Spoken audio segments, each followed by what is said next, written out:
Muy buenas tardes, amigos y hermanos, donde quiera que se encuentre usted. Soy el hermano Edgardo, hermano cristiano evangélico, y aquí en mi canal Hablemos de lo que importa. Estaremos hoy hablando un tema muy importante y muy bonito para todo el que quiera oírlo. Hoy estaremos abordando el tema de la Biblia. La Biblia como libro, como valor literario, la Biblia como objeto fundamental en la construcción de la historia de la humanidad, como huella indeleble, como huella perenne, en todo lo que es el decursar de la historia del hombre, de los imperios, los descubrimientos. Como sabemos, este es un libro muy importante, es el libro más vendido de la historia, es el libro más reproducido en la historia del planeta. Para nosotros los cristianos es el libro súper importante, sagrado, es la palabra de Dios. Está dividido en el Antiguo y el Nuevo Testamento. Para los judíos, para el judaísmo, el Tanaj, que contiene la Torá, el Pentateuco. Para los musulmanes también es un libro sagrado, aparte que ellos tienen el Corán, pero el Corán en sus suras tiene recopilaciones del Nuevo y del Antiguo y Nuevo Testamento, así como personajes bíblicos también. Es decir, que entonces es un libro importante para las tres grandes religiones monoteístas del mundo, que son el cristianismo, el judaísmo, el musulmanismo. La Biblia fue escrita por alrededor de 40 hombres que no se conocieron unos del otro. Algunos de ellos no se conocieron porque fue escrita en un lapso aproximado de 1600 años antes y después de Cristo, y fue escrita en diferentes tiempos, en diferentes contextos, en guerras, en paz. Tiene tres idiomas principales, que es el hebreo, el arameo y el griego. Los sucesos se dieron en el Medio Oriente, en tres continentes, que fue África, Europa y Asia. Como les decía, los autores son aproximadamente 40 autores, y en diferentes circunstancias. Por ejemplo, podríamos citar a Pablo, que era un fariseo de la escuela de Gamaliel, era judío, pero también era romano, era perseguidor de la iglesia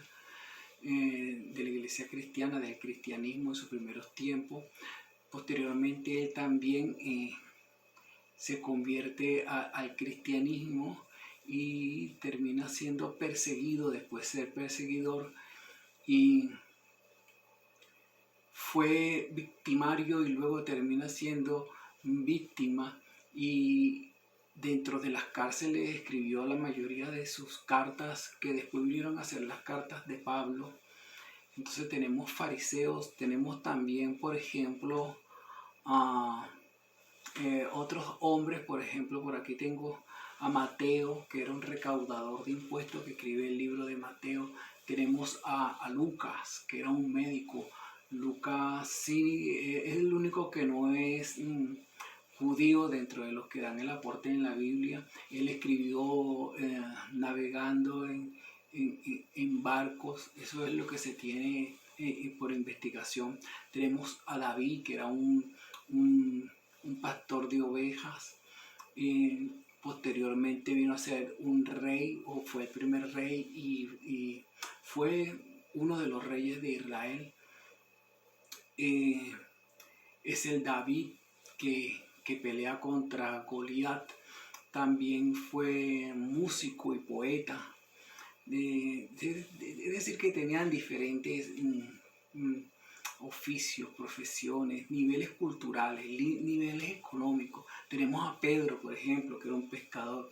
tenemos a un copero del rey como Nehemías, tenemos a Daniel, que era un ministro, tenemos a un libertador como Moisés, tenemos a Salomón, que era hijo de David y también fue el rey de Israel y el rey de la sabiduría, el que construyó el templo de Salomón, el famoso templo de Salomón, donde se adoraba a Dios en tiempo de paz en Israel, ahí en Jerusalén. Tenemos a un general como Josué, y así como ellos, son 40 autores, pero que tienen un mensaje como que armónico de Génesis a Apocalipsis. Tenemos también a Juan, que escribió en la isla de Pasmo, desterrado, allá murió de viejo. Y bueno, este libro ha afectado la vida de muchos hombres en la historia de la humanidad, de imperios, ha sido usado como instrumento también de dominación, de manera negativa. Ha sido usado para engañar, para torturar y para invadir a otros pueblos. Dios le dará su recompensa a cada uno de ellos, pero indudablemente que es el libro más importante de la historia. Fue el primer libro impreso en la imprenta, en la tecnología de la época medieval. Fue escrito en latín, en hebreo, en todas las lenguas vernáculas, en todas las lenguas, en todos los idiomas, en cualquier lugar más recóndito de la tierra. Ha llegado a la Biblia, ha sobrevivido a persecuciones, ha sobrevivido al tiempo.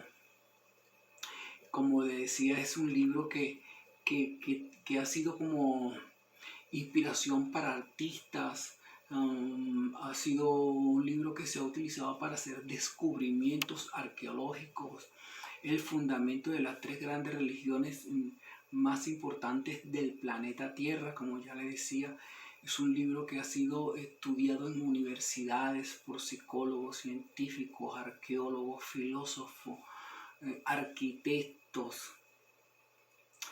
Tiene ciencia, tiene matemática, tiene el poder de cambiar la vida del hombre. Es un valor literario extraordinario. Tiene prosa, versos, tiene poesía, tiene parábola, tiene música, tiene proverbios, reflexiones, pedagogía para enseñar a la humanidad. Es como un libro, una guía ética para constituciones de diferentes naciones del mundo. Es un libro que contiene fe, contiene amor y contiene la historia más sencilla y bonita que podría decirse en el mundo, porque es la historia de Jesús desde el principio, desde el Génesis Apocalipsis. El que lee la palabra se da cuenta que está encriptado ahí en cada página la vida de Jesús, la profecía de su nacimiento, la profecía de su vida, la profecía de su muerte y la profecía de su venida.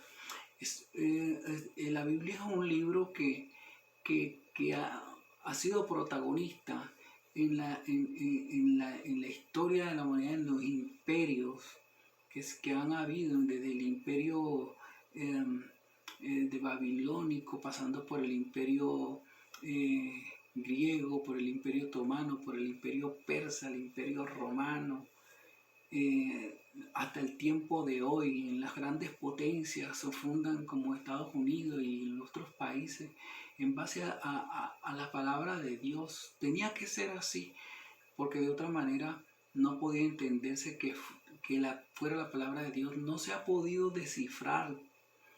Yo diría que ni siquiera un porcentaje muy pequeño de lo que son sus conceptos más profundos. Es decir, hay discusiones teológicas que no terminan de dilucidarse, pero es un libro que es como el periódico de ayer, hoy y del futuro.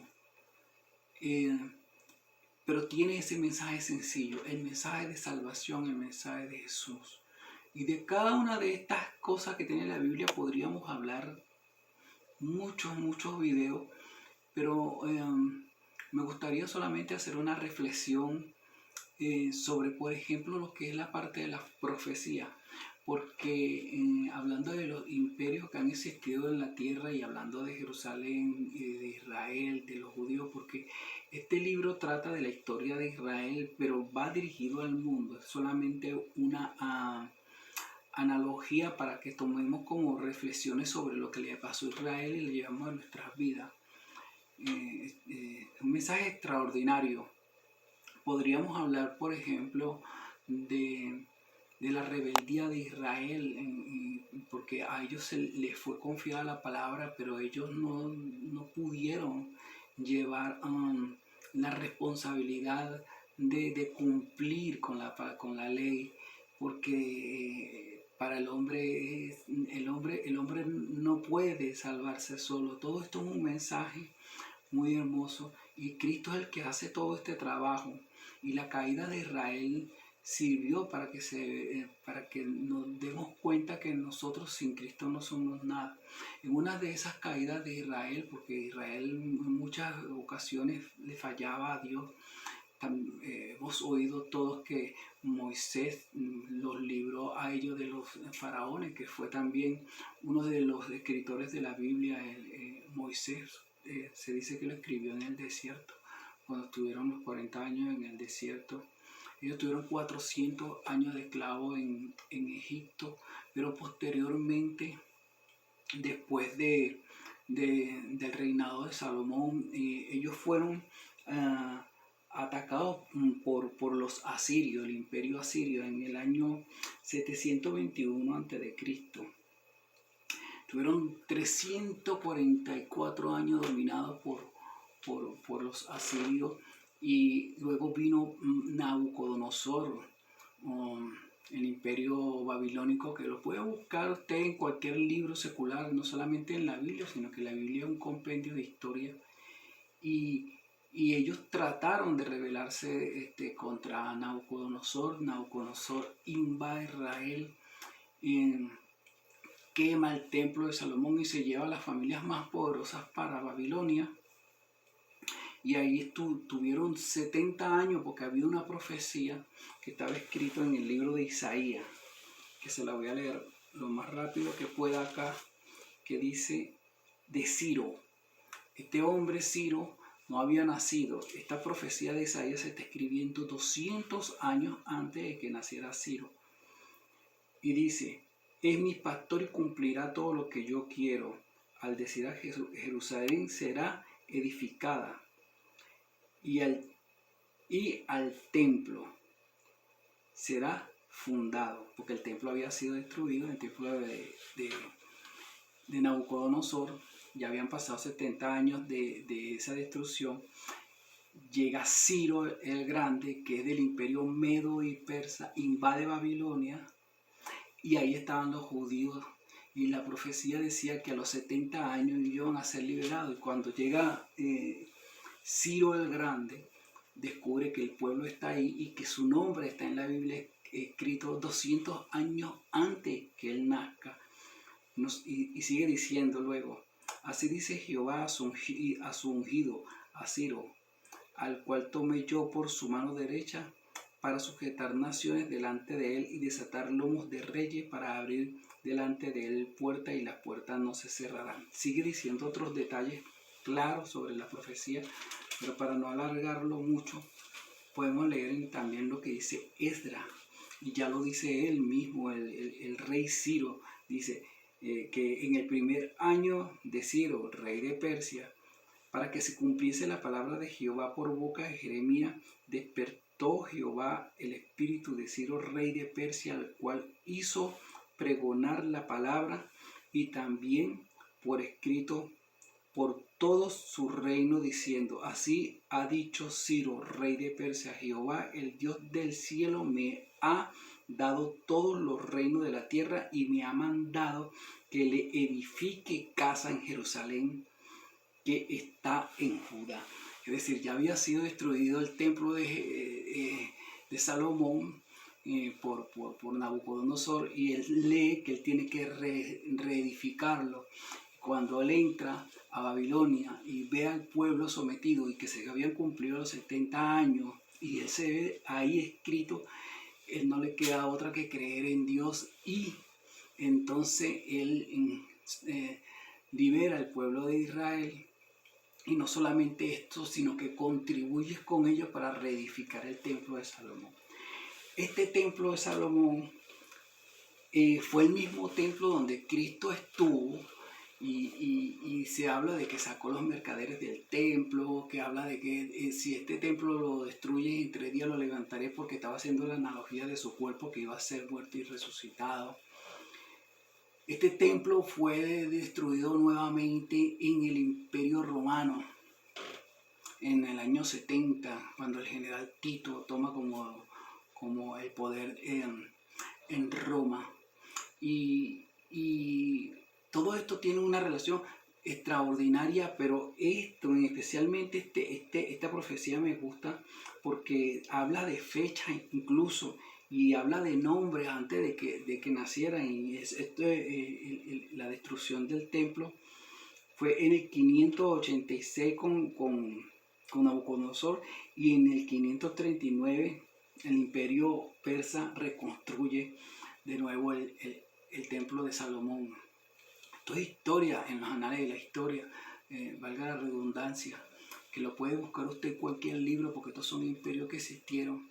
Y es hermoso ver cómo Cristo también es parte de la profecía misma, porque Cristo nace y su nacimiento fue profetizado 1500 años antes de que naciera. Nace en Belén, como se había profetizado que iba a nacer, la vida que iba a tener Cristo, cómo iba a morir, todo eso se profetiza de Cristo. Cristo mismo lo habla del mismo. Dice que su reino no es de este mundo. Habla de que vendrá el reino nuevamente. Dice, venga tu reino, como dice en el Padre Nuestro. Y esa fue la primera frase que dijo Cristo cuando empezó su ministerio. Dijo, el reino de los cielos se ha acercado. Ese mismo Cristo que se profetizó antes de que naciera y nació, ese mismo Cristo prometió volver a venir. La palabra de Dios es extraordinaria, magnífica, no deja de sorprender. Dice de ella misma que ella es la fuente de fe. Escudriñar las escrituras, porque hoy nos parece que está la vida eterna, pues son las que hablan de Jesús. Cristo dijo que venía de nuevo, se cumplió su primera venida, y hay una sola pregunta que puedo dejar yo al aire para que usted la reflexione.